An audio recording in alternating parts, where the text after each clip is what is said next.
Toute ma vie, j'ai appris à trancher. Vous devez être fier d'avoir une cour constitutionnelle. On peut mentir à tout, sauf à sa propre conscience. Le magistrat peut subir même la pression de son autorité hiérarchique.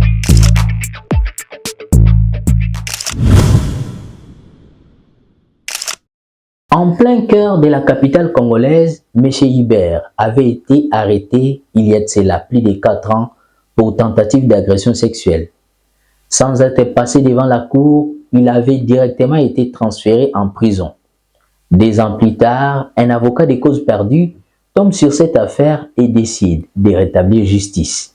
Grâce à lui, M. Albert voit le procès qu'il attendait depuis 4 ans débuter. Durant ce procès, l'avocat de M. Albert estime que son client est resté trop de temps en prison en attendant son jugement. Il souhaite voir son client en liberté. Selon vous, quelle demande veut-il faire auprès du juge d'instruction? Vous l'aurez donc compris, il s'agit bel et bien de la mise en liberté provisoire. Que prévoit la loi pour qu'un inculpé ou un prévenu puisse bénéficier de la mise en liberté provisoire? Nous en parlons avec Maître Papi Kajabika, avocat près les barreaux de Bukavu, dans la province du Sud-Kivu, dans Question des droits. La liberté provisoire, c'est un concept juridique. Et lorsqu'on parle d'un concept juridique, c'est-à-dire un concept prévu par la loi. Et chez nous, lorsqu'on parle de la liberté provisoire, c'est par opposition à une liberté qui est complète, une liberté qui est générale. Se trouve en liberté générale une personne qui n'est pas citée en justice, une personne qui n'a pas de litige en justice, une personne qui n'a pas commis d'infraction. Mais on parle de la liberté provisoire lorsqu'une infraction a été commise. Et à quel moment une infraction est commise? C'est lorsque la loi est énervée. Comme vous le savez, dans notre pays, les infractions sont listées de manière exhaustive. De manière exhaustive, c'est-à-dire personne ne peut créer une infraction, personne ne peut imaginer une infraction, mais tout comportement érigé en infraction doit connaître une sanction. Et lorsqu'une personne commet une infraction, il est normal que les parquets s'en occupent. Parce que le parquet a dans ses attributions la gestion de l'action publique. Le parquet a la mission de rechercher des infractions, d'identifier les auteurs des infractions, de se saisir de ces auteurs, d'instruire les dossiers et de déférer les dossiers devant les tribunaux. Alors, lorsque le parquet constate qu'il y a une infraction qui a été commise par une personne, le parquet peut décider de mettre la personne en détention. Elle se réfère aux conditions prévues par la loi. Et parmi les conditions prévues par la loi, il y a d'abord l'infraction commise, consommée. Il y a les doutes sur l'identité de la personne qui a commis l'infraction. Il y a aussi la crainte de la fuite. Parce que le parquet peut se dire, si jamais je ne détiens pas la personne, elle peut se volatiliser et toutes les traces vont disparaître. Il y a aussi une condition très intéressante, c'est qu'il faut que ça pèse sur la personne présumée auteur des indices sérieux de culpabilité. Alors, lorsque ces conditions sont réunies, le parquet, et quand je parle du parquet, je vois le magistrat qui instruit le dossier, peut décider de placer une personne en détention provisoire. Et là, on comprend que la détention provisoire, c'est une liberté, c'est en fait une détention limitée ou une liberté limitée. La personne sera placée pendant 5 jours au cachot du parquet et là, ça sera pour des raisons d'enquête. Le parquet va poursuivre l'instruction, il va faire des enquêtes, il va auditionner les témoins, la partie victime et lorsqu'il va se rendre compte que toutes ces conditions sont réunies, il va mapper la personne. Mapper, c'est M-A-P, mandat d'arrêt provisoire. Lorsqu'on signe les maps, qu'on appelle mandat d'arrêt provisoire, la personne sera placée à la prison du lieu où l'infraction a été commise ou du lieu où le parquet a été saisi. Lorsque la personne se trouve à la prison, le magistrat n'a pas fini son travail. Il va continuer avec les enquêtes. Et lorsqu'il continue avec les enquêtes, la personne peut solliciter la liberté provisoire, c'est-à-dire qu'elle est déjà en état d'arrestation. Elle est placée sous mandat d'arrêt provisoire. Le principe chez nous, c'est que la liberté est la règle et la détention est l'exception. Lorsqu'on arrête quelqu'un, c'est de manière exceptionnelle. Le principe, c'est que les gens doivent être en liberté. Mais ici, de manière exceptionnelle, lorsque quelqu'un commet l'infraction, on peut la coffrer. Lorsqu'on a coffré la personne, l'instruction entamée et continuée. À ce niveau-là, la personne en détention peut solliciter la liberté provisoire. Alors, l'autorité qui a le pouvoir d'arrêter, c'est elle-même qui a le pouvoir d'accorder la liberté provisoire. La personne en détention écrit à l'autorité qui l'a arrêté pour solliciter la liberté provisoire. Et pour lui accorder la liberté provisoire, il y a des conditions qui sont retenues par la loi. Et parmi les conditions retenues par la loi, c'est d'abord l'appréciation du magistrat instructeur. Il a un pouvoir discrétionnaire, c'est-à-dire un pouvoir qui ne dit pas son nom. Lui-même peut apprécier s'il peut accorder la liberté provisoire ou pas. Cependant, pour garantir que la personne ne va pas se volatiliser, la loi a prévu les paiements d'un cautionnement qu'on appelle dans la pratique la caution. Et cette caution varie entre 20 francs fiscaux à 1000 francs fiscaux. Et comme notre monnaie n'est jamais stable, on essaye un peu de prendre les 20 francs fiscaux à l'équivalent de 20 $ et les 1000 francs fiscaux à l'équivalent de 1000 $. Alors, lorsque le magistrat estime que la personne peut avoir la liberté provisoire, il va maintenant apprécier encore à travers son pouvoir discrétionnaire le montant de la caution. Mais la logique est qu'il doit rester dans les minima qu'on appelle 20 francs fiscaux et dans les maxima qu'on appelle 1000 francs fiscaux. Lorsque le magistrat fixe la caution, il y a un principe qui doit organiser les paiements. Et c'est ça que les gens ne connaissent pas. Les gens ont tendance à penser que l'argent va entrer dans la poche du ministère public ou du magistrat. Non. En principe, ce n'est pas l'argent du ministère public, c'est l'argent qui est retenu comme caution. Et il doit être remboursé à l'issue de la procédure. Voilà pourquoi, à chaque parquet, on doit avoir un service de l'État qu'on appelle DGRAD. Et un agent de la DGRAD affecté à ce parquet va établir ce qu'on appelle la note de perception. Cette note de perception sera remise aux proches de la personne en détention pour qu'ils aillent payer à la banque.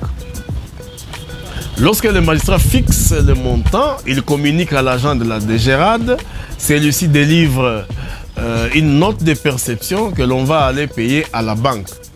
Une fois à la banque, on paye l'argent et on vous délivre un document qu'on appelle bordereau de versement. Le bordereau de versement, c'est ça la preuve des paiements de la caution. Et qui doit garder l'original, c'est la personne en détention. Alors on doit tirer une copie du bordereau de versement et la copie sera remise au magistrat qui a le dossier, juste pour que ce dernier constate que le cautionnement a été payé. Il doit remettre la copie dans le dossier et là il doit signer maintenant l'ordonnance qui accorde la liberté provisoire à la personne placée en détention. L'ordonnance signée par le magistrat sera signifiée à la partie concernée, c'est-à-dire à la personne placée en détention et aux autorités qui ont dans leurs attributions la gestion de la prison. Dès lors que l'ordonnance de liberté provisoire est signée et signifiée, la personne doit recouvrer sa liberté. Mais lorsque la personne recouvre sa liberté, ça ne signifie pas que le dossier est clôturé. Les enquêtes continuent, mais on lui donne une liberté qu'on appelle provisoire, moyennant un certain nombre de conditions. Et parmi ces conditions, on doit limiter ses mouvements. On ne doit pas les voir aux frontières, on ne doit pas les voir au port, on ne doit pas les voir aux aéroports, et il doit rester vraiment dans la limite administrative de la juridiction qui est saisie par son dossier. Et donc, l'affaire continue. Si l'affaire se clôture et que l'on se réalise que les faits ne sont pas établis à charge de la personne qui a été mise en détention à l'époque, avant la liberté provisoire, on va classer le dossier sans suite parce que les charges ne pèsent plus ou ne pèsent pas sur la personne qui était placée en détention provisoire.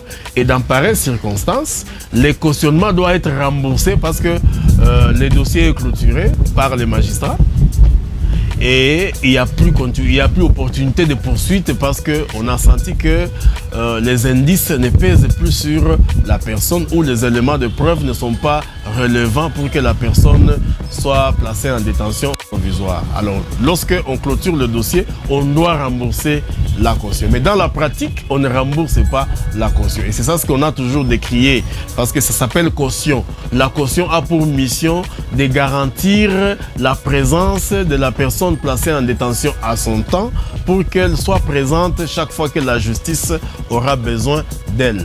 Donc c'est vraiment une somme d'argent qu'on donne aux trésors publics pour garantir la présence de la personne.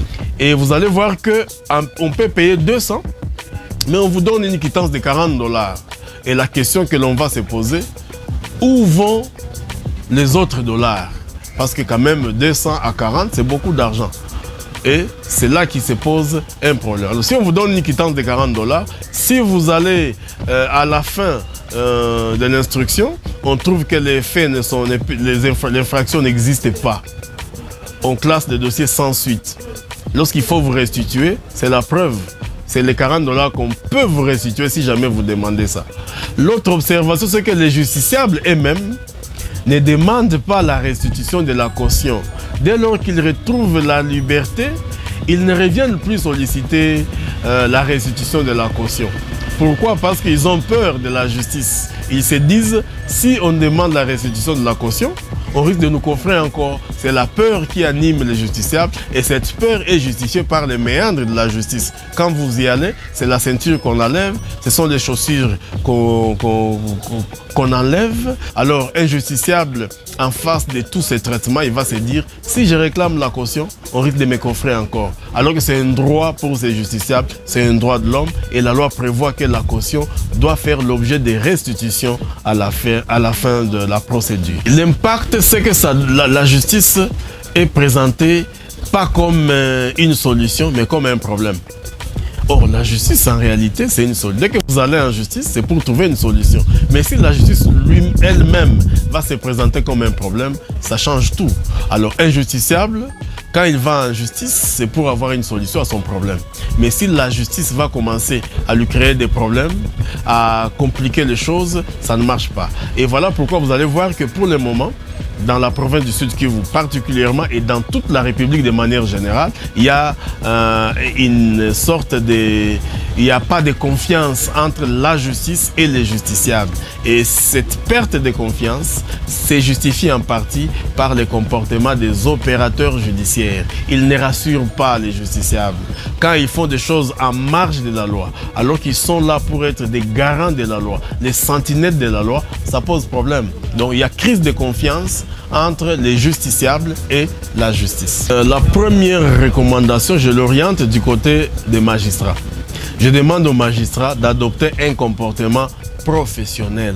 Ils sont sentinelles de la loi, ils sont garants de la loi, ils doivent ranger leur comportement derrière la loi. Ils ne peuvent en aucun cas être violateurs de la loi, sinon ils perdent tout le sens de la justice. Une sentinelle qui doit voler elle-même, ça n'a plus de sens. Donc, ils doivent vraiment rester professionnels, rester derrière la loi et calquer leur comportement sur la loi. Et quand je dis calquer leur comportement sur la loi, c'est-à-dire fixer une caution conformément à la loi, restituer la caution à l'issue du procès.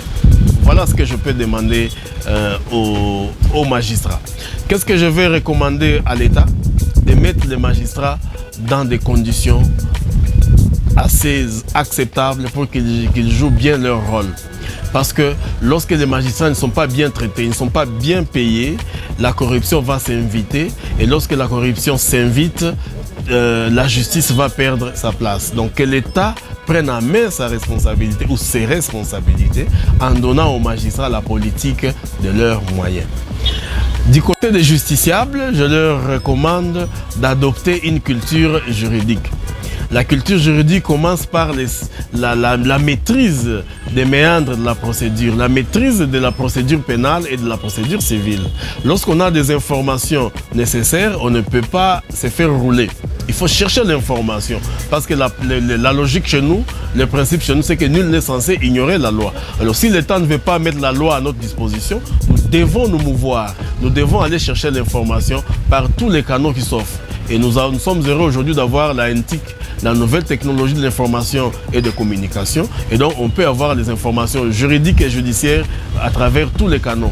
Que les justiciables, la communauté, la population cherchent l'information lorsqu'elle a l'information, qu'elle l'exploite conformément à la volonté du législateur. Il ne faut pas avoir peur du magistrat. Le magistrat, c'est un homme comme vous. Il a seulement le pouvoir que la loi lui donne pour vous arrêter et pour vous libérer. Mais il n'est pas un super-homme. Il a son chef hiérarchique et il se conforme à la loi. Si son comportement s'écarte de la loi, on peut dénoncer ça, on peut même initier une plainte contre le magistrat et ça peut toujours donner un résultat et ça permettra aux justiciables de rentrer dans leurs droits.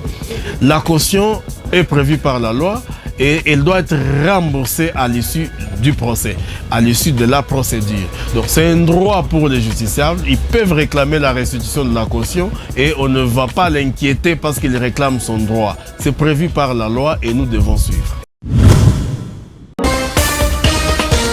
Justicia, pour tout savoir sur les droits.